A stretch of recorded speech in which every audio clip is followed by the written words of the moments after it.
So one of my new projects is saving money on heating costs. As you may know, if you're in the Northeast or in colder climates, something's been going on, which I'm not going to do a deep dive about, but our heating bills have been rising, and especially things like the delivery charge sometimes is more than the actual product. The product I'm using is natural gas. I have a natural gas forced air blower for the house and central air conditioning. And last year was a really tough year. I was receiving bills of $1,500 for 1 month for heating during the peak of the winter. I was keeping the house at 72 degrees consistently because I had someone in my home that was home full time and needed it warm, so I kept it warm. We didn't sacrifice our comfort because of the heating bill.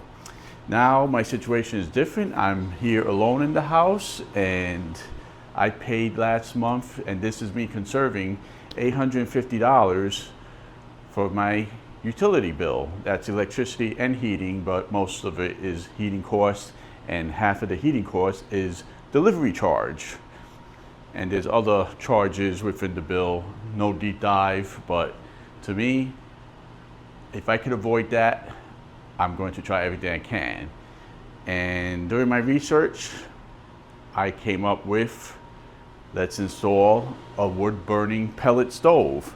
Now this is the Comfortbilt HP 41 pellet stove.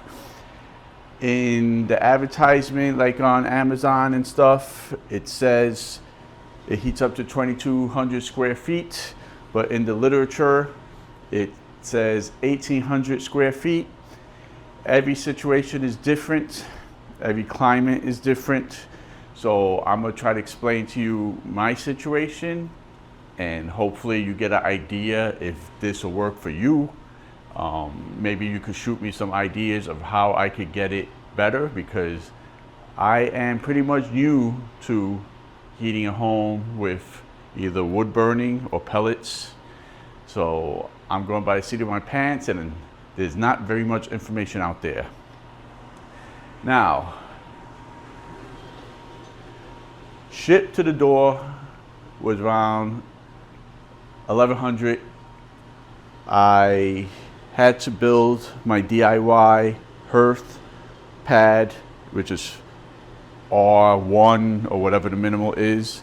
I used 12 by 12 concrete patio stone from Home Depot and Wonder Board, aka cement board, as a base.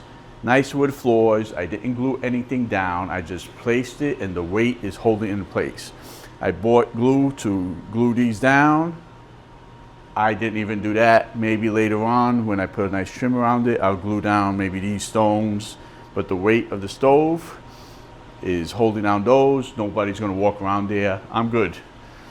I did the installation myself, and I had my cousin come over who knows how to use a ruler better than me, and we found the studs. It worked out that we just went out the back, and there's some clearance. I'll show you a picture. It's nighttime now. And the kit for the vent tube stack has to be special pellet stove vents, which is double lined. It has a thimble that goes into the wall, and this way the heat doesn't hit the installation. It has a gap. All good. Also did a fresh air intake, which was a separate kit. So the kit for the vent was $300 and change. The fresh air kit was kind of cheap. I don't know, $60. They got different ones. And so it's a 2-inch and a 3-inch pipe going out the back. And this is all computerized. Thermostat. I don't have a remote thermostat. Basically, I'm working off manual. I'm in the lower New York area, close to the Bronx and Manhattan, and it's 22 degrees outside. I am on level 2 out of 5 as far as power. And I'm keeping a steady 69 degrees in this living room, which is connected to the dining room via a 16 or 18-foot cathedral ceiling. Not the most efficient room. I have windows along this side. It's almost like a wall of windows. These are 1950 windows. Not the most efficient house. I blocked this off to keep heat from going up. The show fireplace, because this doesn't produce heat at all. I thought about an insert, but then inserts were just not for me. So I'm keeping at 69 degrees in this area. On the other side of the house are 2 bedrooms on the same floor, and I have no fans working air to the rooms. And I'm keeping 66, 65, and it's 22 out. So without having fans and having a tactic of moving air and bringing air down from the top, it's just running in an area that is unmodified or not set up for a heat burning stove on the other end of the house. So that's where I'm at. I'm pretty happy with it. I probably could get it up to 72 here if I really max this out, but that's kind of a waste for me because 69, and for some reason the pellet stove has a different kind of heat feeling. I need to get control of the humidity because it's very dry. That's an issue. You don't want it too dry. I'm at 26% dryness, which is not good. I tried a few things. I maybe gonna have to get a humidifier and maybe that'll make the heat feel different. I have to research that. Maybe I can improve on the feeling of heat and protect the wood floors and have less dryness as far as being comfortable in the house. Comments below if you got any ideas.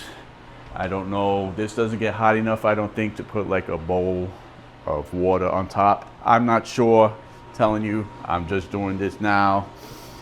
I source pellets from the local Lowe's.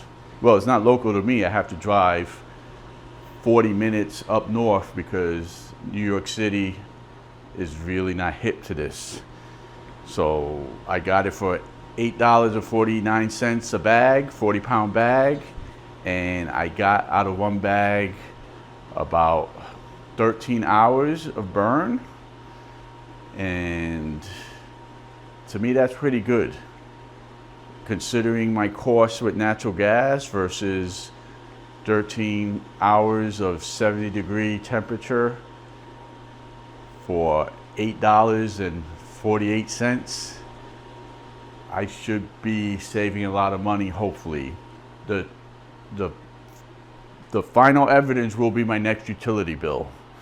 And I'm sure if I do my math correct, which is not always correct, this will probably pay for itself by April. I did my history, and from this month to April, I'll probably, last year I paid about $2,000 for gas from this month to April. And if I can save $1,000, that'll be great. That's me saving 50%. I could save more. That's almost paying for everything, and that'll be awesome. Next winter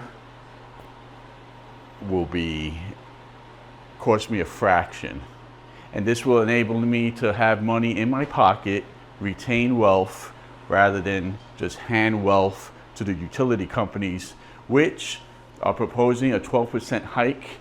And we know the New York politicians are going to rubber stamp that A-OK, and people are just going to complain and just pay and not really do nothing about it.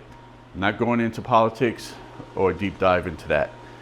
So I'm happy with what I did. Super easy to install as long as you got guts enough to go through a wall. No major modifications. I'll probably make a video about that and about the installation of the chimney. I'll make a series of videos depending what kind of questions I get, depending if I got any updates.